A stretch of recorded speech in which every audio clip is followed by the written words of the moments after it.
talked about the latest developments. Now we want to show you the new developments tonight. Hundreds of people calling the newsroom and telling us about the mystery boom they heard and felt all across our region. We have been working throughout the evening trying to get some answers about what happened and why. New tonight at 11, 13 News reporter Alana Otler back in with those new details and a 13 News exclusive. Alana? April, like I said before, we went everywhere to see who felt the boom. We are working for you to figure out what caused the shake. And one person says he's pretty confident he knows what happened. Shook all this was way out here. It knocked some of my stuff over. Teresa Teal was eating supper, and she says a blast shook her entire mobile home in Rand. I went, and the bed was right there, so it caught me before I fell. And it was a real loud boom. And it sounded like dynamite, but it was loud. Well, on the other side of my trailer, the winds were so bad when it just shook my underpinning at the back. It seems like everybody heard or felt the mystery boom. So we talked to people all over. We started in the eastern part of Kanawha County, in the community of Rand. Then we went to the western part, and here's what people had to say. I was going to call my insurance agent tomorrow to make sure I had earth movement coverage on my homeowner's policy, just to make sure that I have protection, because most homeowner policies don't cover earth movement. But then we met Barney Frazier in Charleston. He told us he's confident he knows what happened. There was more vibration than I've ever felt. It was louder than I've ever felt. There was more dust than I've ever seen. Frazier says he saw this blast around 5:15 Tuesday afternoon. This is a photo he took from his back deck. He says it came from a surface mining company in eastern Kanawha County. You can see it from his property on Mount Alpha. I think generally we always worry when the explosions are detonated with vibrations and dust and property damage. Frazier says it happens so often, the State Department of Environmental Protection installed this seismograph on his property. Because as the years progressed, it got louder, it seemed to get closer, it produced more dust. And here's what's next. Frazier says a DEP inspector is set to visit his house tomorrow to read the seismograph. That's before heading out to the facility in the eastern part of Kanawha County to investigate if the blast really originated from there. Reporting in the Charleston newsroom, Alana Otler, 13 News, working for you. Are you serious? Are you serious? Let's talk about the 188-day earthquake cycle, because it's coming up. Number 7 for the 7th time. Ladies and gentlemen, we've had a shooting. We've had a shooting in Switzerland. 3 people are dead. 7 are injured. We're still getting more information. Let's go now to the BBC and listen live to a report coming out of Switzerland. It's sketchy, Tim, but it's really not good news. And what we're hearing is that several people have been killed, several seriously injured at what seems like a woodwork factory close to the city of Lucerne. We know that at least 4 people seriously injured have been flown to hospital. There are helicopters at the scene, emergency services at the scene. The police have sealed the entire area off. But I just spoke to the police just before we came on air, and they said they cannot put a figure on how many people have been killed yet. They expect more information over the course of the afternoon. So the gunman or gunwoman, it is assumed, is still on the loose? We honestly don't know. It would be pure speculation. All I can say is the entire area has been sealed off, which obviously might imply that the police think there is still danger in the region. It might be that they just really need to go over the whole scene of the crime. Okay, so there you have it. There's been a shooting in Switzerland. At the report there by the BBC, they didn't know how many were dead, and at least 4 were injured. Well, now I have just moments ago, I just got an updated report. 3 are dead, 7 are injured, and the gunman's whereabouts is still unclear. So we're waiting for more updates. This is Switzerland. We don't know what it's about. It was at a wood factory in Switzerland. The stories. First, I'll just read about the California prison system that's hiring witches. What?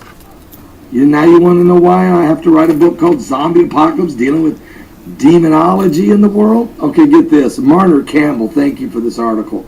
California taxpayers who already pay for prison chaplains covering such faith as the Catholic faith, Protestant faith, Jewish, Muslims, American Indian religions. I mean, you know, okay. But now they're going to have to hire witches. There's been a lawsuit filed. It's going through the federal court system right now, requiring states, prisons to hire Wiccan chaplains. These two female convicts who practice Wicca have sued the state for refusing to hire full-time paid Wiccan chaplains by failing to apply neutral criteria in determining whether paid. They're calling evil good and good evil. But Lumberton, a Texas high school there, a teacher is now under investigation after she had some of her students dressed in Islamic clothing during a lesson about Islam. The unnamed geography teacher at Lumberton High School allegedly brought Islamic outfits to school and had some of the girls dressed in burqas for all in the class to see. She also instructed the students to refer to the Muslim terrorists as freedom fighters and asked them to write an essay about how democracy has caused upheaval in Egypt.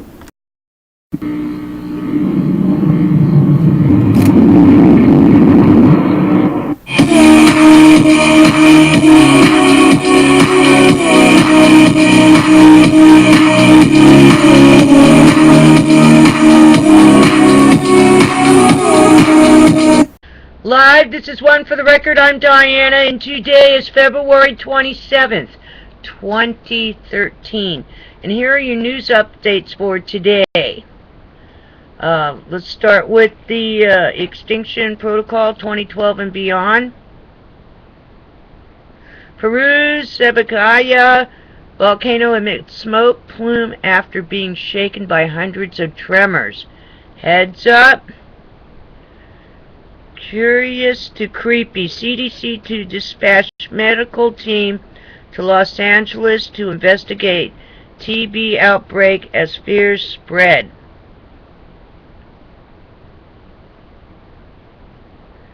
Drivers find Russian meteorite craters in Chebakul Lake. Heads up. Alright, we're going to move on.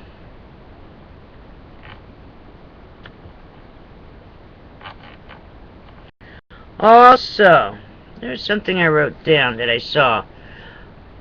For those who are, like I went to a famous fried chicken place, I won't say their name right now, but got some honey for the chicken, and there was corn syrup on the packaging, on the labeling. So what's going on with the honey now? It's not pure honey. Heads up. So if you like honey on your chicken, or little packages of honey, read the back of it. I don't see why you should be eating corn syrup. Maybe it's GMO corn syrup, most likely. Also, that's my consumer activist show. If you want, I'll show you the package, but it's in the refrigerator right now. I'm trying to decide what to do with it. Also,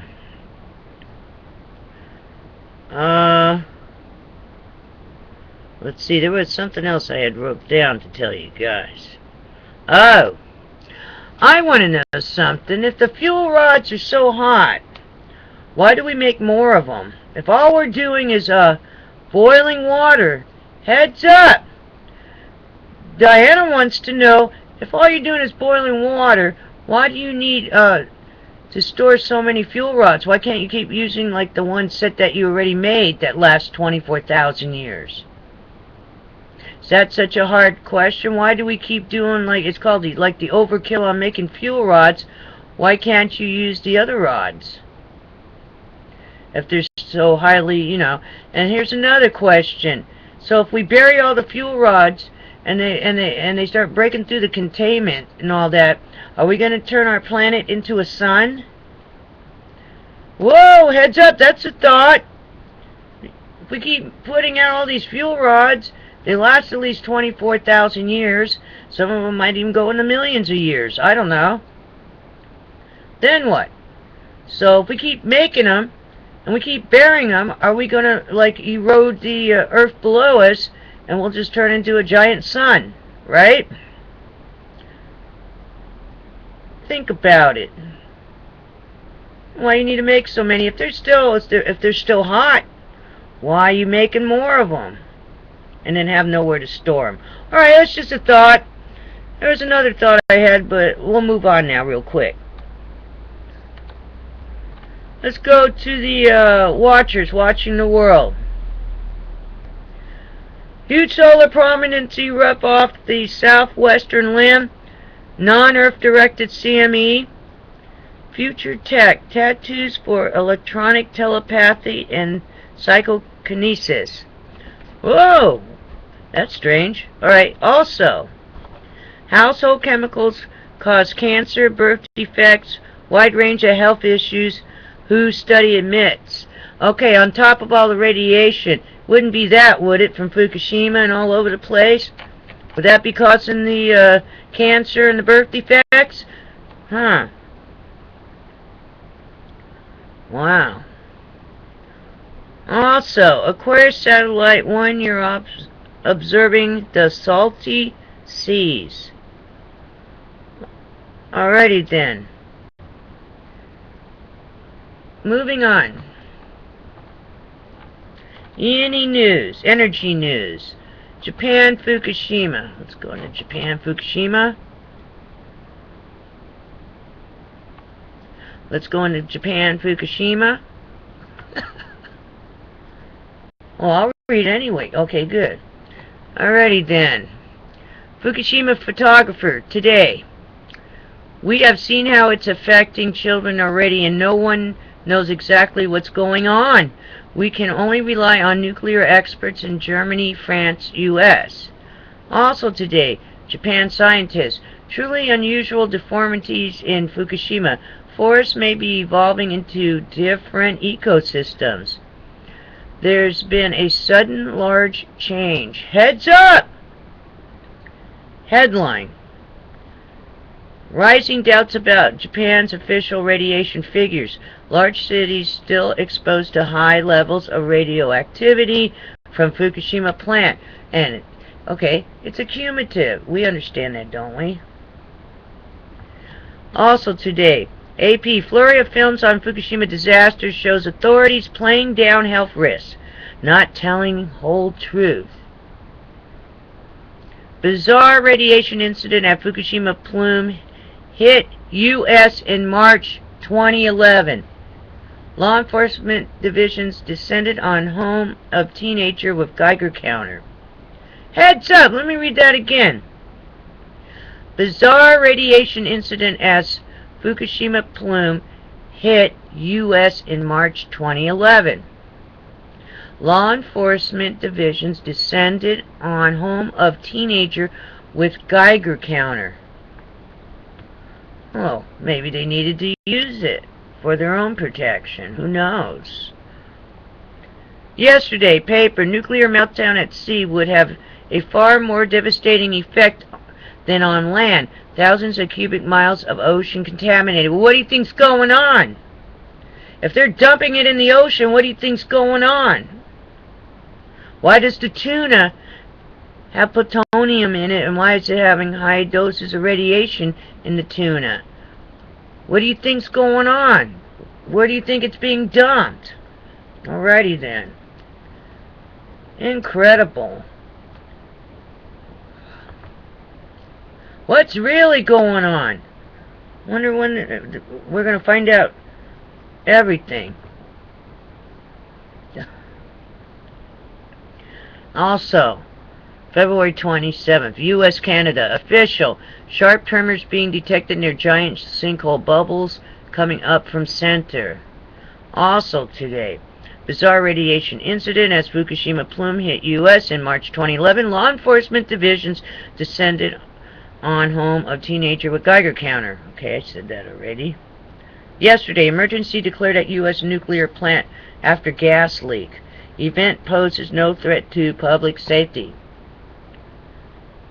Alrighty then. Have we ever heard when it does? Have we ever heard when it does pose a threat to public safety? Have we ever heard when it does? Alright. Alrighty then. Well, if someone can find one of those, please put it down below in my commentator box, because I don't remember them ever saying anything poses a threat. Alrighty then. It's Wednesday, hump day. 3 days down. 2 to go before the weekend. Stay tuned. I have more videos attaching. I got a lot of videos tonight. Please be safe. Be prepared for anything. Alrighty then. And I'll see you again tomorrow on the flip side, but stay tuned. Alrighty then. And remember, tomorrow is the last day of February. It's a short month. And make sure you got your rent ready. Alrighty then. It might be garage sale time. Alrighty then. Take care. And I'll see you. Be safe. Be prepared for anything. And I'll see you tomorrow on the flip side. Lots of news tonight. Here it comes.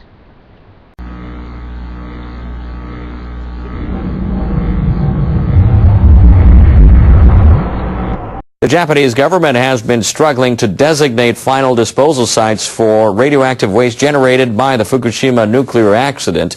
Local authorities remain opposed to the idea of burning contaminated materials on their territory. Now government officials say they will rethink the way they select the storage sites. The Environment Ministry plans to ask each prefecture to dispose of contaminated mud and ash from incinerators on its territory. It's hoping to build new disposal sites at 5 prefectures. The ministry has designated 2 state-owned forests in Tochigi and Ibaraki Prefecture as possible sites. But opposition from the host municipalities has blocked both projects. Senior Vice Environment Minister Shinji Inoue says officials will include the opinions of local leaders in the decision-making process. I must admit there was a lack of communication between the central and local governments in the process of choosing disposal sites. The ministry will seek the advice of a panel of experts. It's also planning to conduct drilling surveys to narrow down the choice for final disposal sites.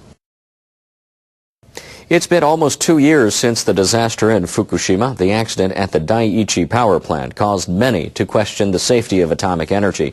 It also drew attention to another complex issue, how to dispose of nuclear waste. The Fukushima plant suffered a string of meltdowns and hydrogen explosions. Workers struggled to keep reactors cool after the tsunami knocked out the electricity supply. But that wasn't the only problem. Right next to the reactors are pools that store spent nuclear fuel. The pools started to heat up after the power went down. Emergency crews had to pump in water to avoid a worst-case scenario, a meltdown of the fuel rods. Thousands of rods are stored at the Daiichi plant, and thousands more at plants around the country. They are the byproduct of half a century of atomic power generation, and it keeps piling up.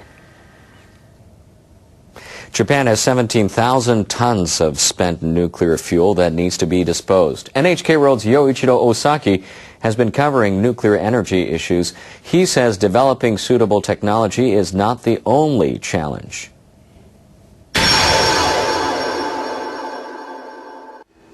Japan's original plan was to recycle nuclear fuel, but technical problems have brought the project to a standstill. The reprocessing plant has never gone into operation.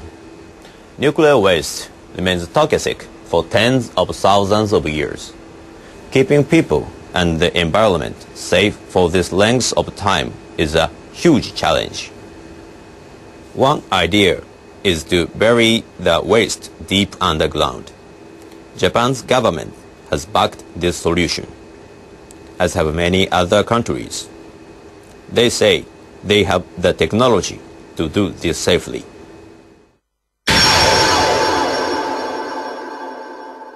Japan's plan for underground burial has been on the drawing board for more than a decade. It would start by separating the waste into cylinders. The cylinders, 1.3 meters high and 70 centimeters in diameter, will be encased in concrete. The plan is to bury them 300 meters below the surface. They would be housed in a huge repository, the size of about 200 soccer stadiums.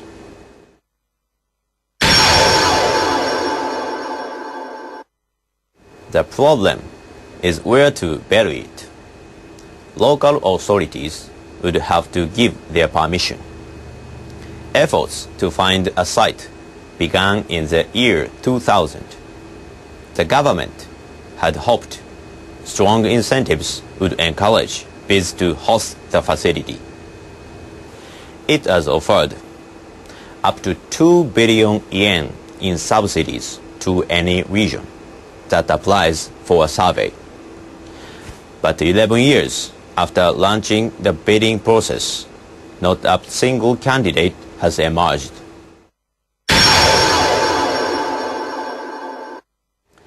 It's a similar story in many other parts of the world. 30 countries and 1 region operate nuclear plants. Only 2 have decided where to build a long-term disposal site. They are Finland and Sweden. The United States has the largest number of reactors. The Obama administration introduced a new disposal plan in January, but it won't be implemented until 2048, 35 years from now. Finding a place to safely store nuclear waste was never going to be easy. The accident at Fukushima has made it that much harder. This issue goes beyond whether Japan should abolish nuclear energy. Whatever the decision, this country and others have to deal with enormous amounts of waste, and will have to do so for many years to come. After the nuclear disaster at TEPCO's power plant at Fukushima, the Japanese had huge cleanup problems. One was to remove radioactive substances from massive amounts of water. Experts said doing it efficiently was difficult. But a scientist from Egypt is well on his way to meeting the challenge. NHK World's Noriyuki Sakai reports. Professor Shelif El-Safdi works at the Research Institute in Tsukuba. The city lies north of Tokyo. The Egyptian scientist has developed a new substance that removes radioactive cesium from water. During the crisis, the nuclear plant at Fukushima produced massive quantities. I am introducing this technology for Fukushima people, and the people like these people who are saving Japan even now. This is where Shelif works, the National Institute for Materials Science. This is what Shelif developed. The powder plays a significant role in extracting radioactive materials from water. An expert in nanotechnology, Shelif is studying a material called HOM. The particles are invisible to the naked eye, as are its many holes, each about 1/1,000,000th of a millimeter in diameter. Shelif developed a technology to separate cesium from other materials by having radioactive substance absorb into these holes. The HOM is added to cesium-contaminated water. This magnet attracts these HOM particles holding the cesium. Easy separations, and you have a clean water something. Shelif came to Japan 12 years ago after receiving his PhD. He was keen on researching the latest technology for treating water. That's because in his home country and the other African nations, groundwater often contains arsenic, a toxic chemical. In Japan, he had been studying ways to remove it from water. In March 2011, the nuclear accident overwhelmed the Fukushima Daiichi nuclear power plant. Shelif and his family fled Japan immediately at the instructions of the Egyptian government. But a few days after he arrived in Egypt, he received an email from his boss. What happened for Japanese friend, it will happen for us. What they are going to make it, we are going to make it. 1 week after the email, Shelif was back at work in Japan. Since then, he's been developing new materials to extract radioactive contaminants from water. Within 3 months, Shelif developed new absorbents for radioactive iodine and strontium. Then he finished developing the new type of HOM. Now it was possible to remove cesium from water more efficiently. Until then, experts had considered that process very difficult. Japanese water treatment and chemical companies are showing a lot of interest in his method. This material seems to be highly effective. We are hoping to see how much further the process can be developed. I am in the middle of the actions, middle of the disasters, so I am like you guys all, and I hope it will be success to be finalized in the safe Fukushima and safe world. The nuclear accident changed Shelif's life. He says he now wants to do more research into technologies that solve Japan's environmental problems. Noriyuki Sakai, NHK World, Tsukuba City. Before Shelif's method is used in the cleanup, he'll have to give a trial demonstration in the affected area. Then he'll have to work with chemical companies and the government.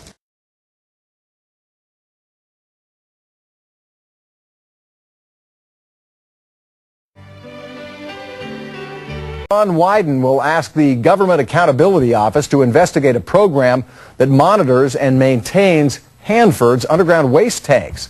Senator Wyden toured the nation's most contaminated nuclear site Tuesday after reports that one tank here was leaking.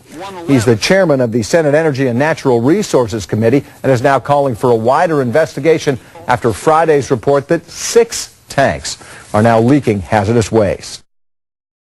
People in Japan's northernmost island say they don't want a nuclear plant near them. Hokkaido residents asked the government to stop building a facility. Electric Power Development Company, or J-Power, is constructing the plant in Oma on Japan's main island. The town is 23 kilometers by sea from Hakodate in Hokkaido. Work was stopped after the 2011 quake. It was resumed in October 2012. Heads of Hakodate and 5 of the cities submitted the request to the central government. I don't think there's any need for the construction to go forward. The mayor also said people are worried about the safety of the plant because it's just across the water. City officials say they're considering filing a lawsuit to demand a stop to the construction. Iranian officials announced that they have selected 16 locations as suitable for construction of new nuclear power plants. The government wants to stress its resolve to continue promoting nuclear development for peaceful purposes, ahead of a meeting on Tuesday with 6 nations, 5 UN Security Council permanent members, and Germany. The head of the Atomic Energy Organization of Iran, Faridun Abbasi, said on Saturday that planned construction sites include areas near the Caspian Sea and on the coast of the Persian Gulf.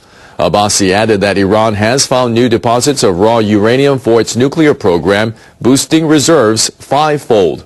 Iran started operating a nuclear power plant last year in the southern city of Bushehr to cope with domestic demand for more electricity. Also on Saturday, Iran's top nuclear negotiator, Saeed Jalili, said his country will pursue its right to nuclear development and will not accept anything beyond its obligations. Jalili also serves as the secretary of Iran's Supreme National Security Council. He says he hopes Western countries will not repeat past mistakes. All eyes are on whether the upcoming negotiations will lead to a breakthrough in Iran's nuclear program. The United States has offered to hold a bilateral meeting with Iran on the sidelines of the upcoming nuclear talks. Representatives of 6 world powers and Iran are set to reopen talks on Iran's nuclear program. Delegates will meet for the first time in 8 months, but they enter the meetings in Almaty, Kazakhstan with a measure of skepticism. Kazakhstan's President Nursultan Nazarbayev met beforehand with European Union Foreign Policy Chief Catherine Ashton and Iran's top nuclear negotiator Saeed Jalili. Nazarbayev said he hoped the talks would bear fruit once and for all.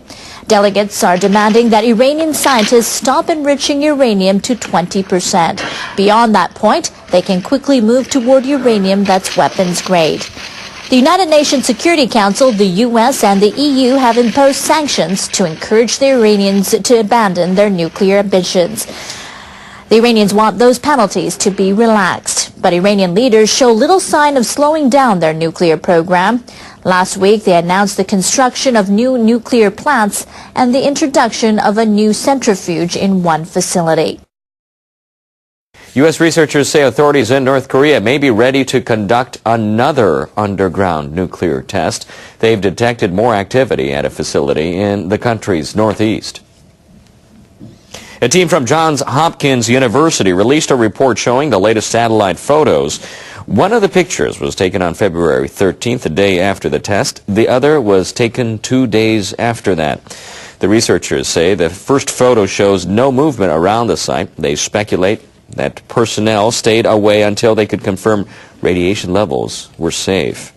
The second picture shows an entrance to a tunnel covered with nets along with some people and vehicles. The researchers say they believe workers were removing data and equipment from the site, and they say they noticed a new road near another tunnel. Authorities in Pyongyang have given a hero's welcome to the people who carried out the test. Officials from the ruling Workers' Party invited the scientists and engineers to the capital. State-run television showed the big welcome. Analysts say authorities organized the event to drum up solidarity. Japanese government officials are looking to their counterparts in China to help contain North Korea and punish it. A senior diplomat has traveled to Beijing for discussions. North Korean authorities conducted an underground nuclear test last week, and they're threatening more action. The head of the Foreign Ministry's Asian Affairs Bureau, Shinsuke Sugiyama, will meet on Wednesday with China's special envoy on Korean issues, Woo Dai-wei. Sugiyama declined to comment at the airport, but Japanese diplomats say he will call on the Chinese to help adopt a new UN Security Council resolution authorizing more sanctions against North Korea. They say he's also expected to ask officials in Beijing to persuade North Korean authorities not to conduct any more nuclear or missile tests. Authorities in Pyongyang have given a hero's welcome to the people who carried out the nuclear test. Officials from the ruling Workers' Party invited the scientists and engineers to the capital. State-run television showed residents waving artificial flowers as buses carrying the experts passed by. The group is expected to visit Kumsusan Palace, where late leader Kim Jong-il lies in state, and will attend a number of other official events. Some have even suggested leader Kim Jong-un may attend a banquet in their honor. In a rare move, a North Korean group promoting private sector exchanges with foreign countries has sent letters to Japanese citizens to seek their understanding of the North's policies. The letters were sent after North Korea conducted its latest nuclear test on February 12th. At least 10 people received a copy of the same document, including a senior member of a Japanese group working for friendship with North Korea. The letter accuses the United States of exercising a double standard. It says the U.S. criticized North Korea's satellite launch in December as a cover for a ballistic missile test. However, the U.S. did not make an issue of similar launches by Japan and South Korea. The letter also said denuclearization of the Korean peninsula would make progress if the United States and other countries abandon their nuclear arms first. It is not very common for the North Korean group to send letters directly to Japanese citizens to explain the country's stand. Japan and North Korea improved bilateral relations last year. They held official meetings for the first time in 4 years, and a group of Japanese was allowed to visit the graves of relatives who died in the North around the end of World War II. NHK's reporter says North Korea may be trying to send a message that the nuclear test was conducted as a countermeasure against the United States, but was not meant to worsen ties with Japan.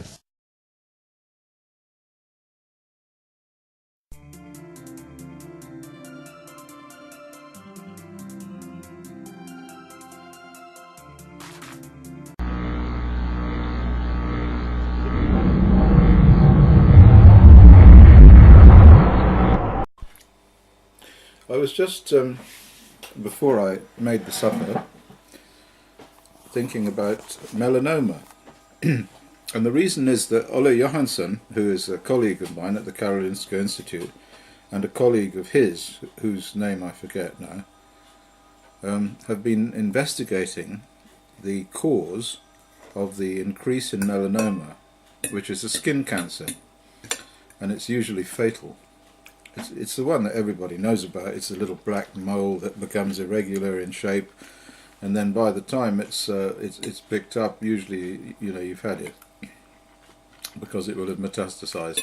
And the reason is that it's actually a tumor which arises from the basal cells, from the cells beneath the surface of the skin. Anyway, I've been thinking about this for a long time, long before I read this paper by Ole Johansson. Because there's been a rapid increase in melanoma in the world, which began round about 1955, and it's just going up and up and up and up. And in the paper, both of them, they investigate the cause of melanoma, which they have decided, as a result of all their analysis, is a depression of the immune system. Because there are two ways you can get an increase in cancer. One way is you get an increase in the genetic damage. So in other words, you get an increase in the level of some substance in the world which damages DNA, like radiation, like electromagnetic radiation, like certain chemicals, this sort of thing. But the other way is to actually decrease the immune system surveillance. So when the cancer is very early, when the cells first start to replicate wrongly, they can be picked up by the immune system. And this actually is well known. So there are two ways you can get an increase in cancer. One is an increase in a mutagen, in a carcinogen in the environment, and the other is a decrease in the immune system. So anyway, as a result of their paper, they've decided that it's a decrease in the immune system, which is rather curious, actually, given that the increase began in 1955 and has been continuing ever since. And what do we know began in 1955 and has been continuing ever since, which is also a mutagen? I'll tell you. Well, you know, of course. It's ionizing radiation, which began to be pumped into the biosphere in like 1955, on 52, the first weapons tests, 1945, Hiroshima, and then it really went mad after 1959. And one of my theses, of course, is the general cancer epidemic, which went up and up and up in the 70s and 80s, especially in countries where there was high levels of nuclear fallout, was caused by the atmospheric weapons testing and the exposure to more carcinogens. That's cesium-137, uranium-235, plutonium-239, strontium-90, all this stuff. Okay, anyway, all this is background. Because what occurred to me was an interesting... While you were eating your supper. My supper, yeah. Which is cooling down. Which is cooling down, but this is my second course, because it was so delicious that I've actually taken another load of this stuff to eat. So I've actually eaten enough, and I don't want to get fat. I'll show them what you have prepared here. Ready? Okay. I'll put the light on. Okay. Yummy. Well, it's juicy Latvian meat. Okay, well, let's just get back to this question of melanoma. And this was my idea. This is why we're filming this, because otherwise I'll forget about it. But my idea is this: melanoma. The interesting thing about melanoma is, although it's associated with sunshine, that is to say, people who live in areas where there's more sunshine get more melanoma. Actually, the melanomas do not appear on the parts of the body that the sun shines on. Now, with other skin cancers, this is the case. So, in other words, with basal cell cancers and squamous cell cancers of the skin, you get these on areas of the body, like the face and the head and the neck and the hands. Well, not so much the palms of the hands, but of course that's a different matter, where the sun shines. And in fact, there's a strong relationship between sunshine and these other cancers, and also with melanoma. But the point about melanoma is the tumours from melanoma appear on parts of the body where the sun doesn't shine. So in other words, you get them on the trunk, you get them on the upper thighs. These melanomas appear in places which are normally covered. So the question is, why is this? And also, and of course, hand in hand with this is the question of why has there been the increase? Well, here's my suggestion. Here's my thought.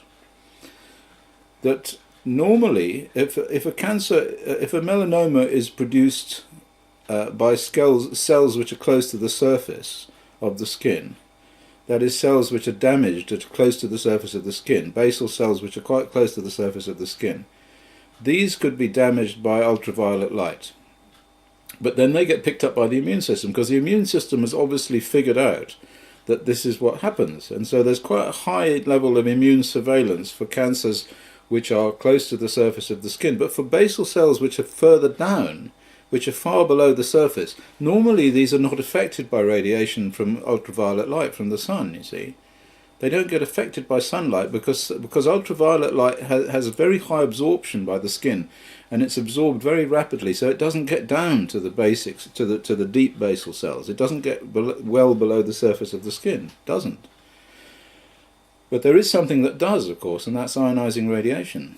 So if you get a hot particle on your skin, and of course after Chernobyl, after the weapons fallout, most of the material that came down with the rain that drifted down through the air, and you find it in high concentrations in nuclear sites, where incidentally you also get high levels of melanoma, right?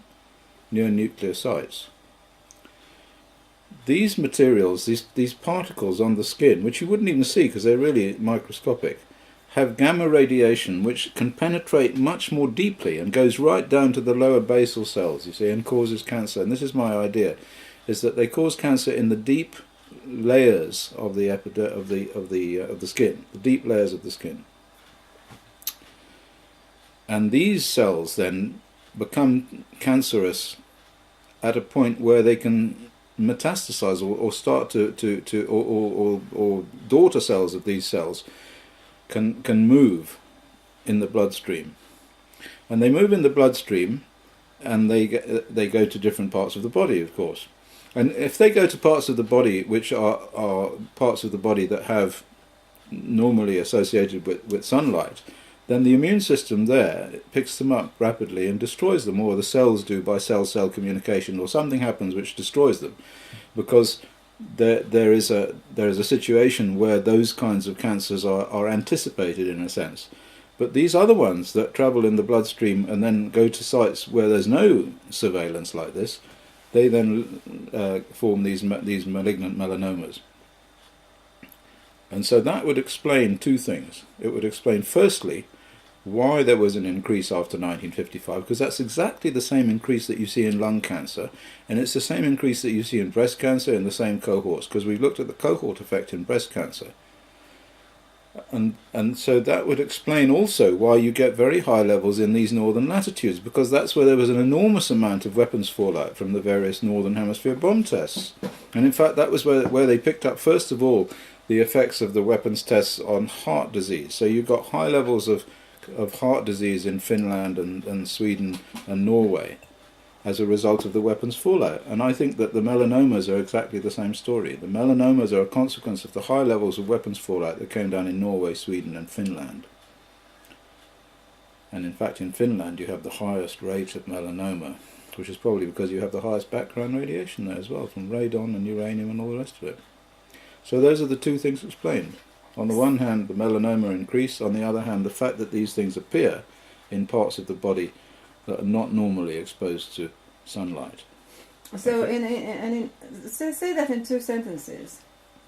The point. The point is that the increase in malignant melanoma, which began in 1955 and rapidly and is still increasing, is a direct consequence of the exposure to ionizing radiation. And of course non-ionizing radiation too, because that, as we know, anyway, that's too that. long. Yeah. And the second point is that the melanomas appear on parts of the body which are not normally exposed to sunlight, and the reason for that is that the parts of the body that are exposed to sunlight have a kind of immune system control system which stops any cancers from forming on those sites. But that system is missing in sites that don't normally get exposed to radiation. But of course in evolution these sites would never have been exposed to the kind of penetrating radiation from particles, the gamma radiation penetration from particles, which goes much more deeply into the skin than ultraviolet light from sunlight. And which parts are those? Those are all the parts that are normally covered up. So the upper thighs and the legs and the trunk and the body and the shoulders and the upper arms. That's where you get those tumours. Malignant melanoma does not generally appear in areas where the sunlight shines, but it is associated with exposure to sunlight. You see, this is kind of like a strange anomaly. Okay, thanks so much. And I hope your meal isn't too cold. That's what happens when people have their... Who was the guy who got apple on his head and said ever got... Isaac Newton. Yeah, and you had your potato in your mouth throat, jumping out with ideas.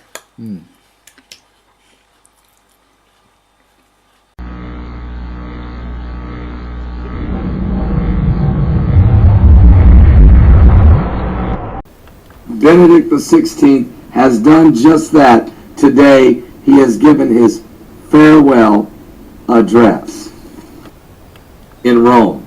Let's first of all understand what happened today. And I actually watched his farewell address this morning at 5 a.m.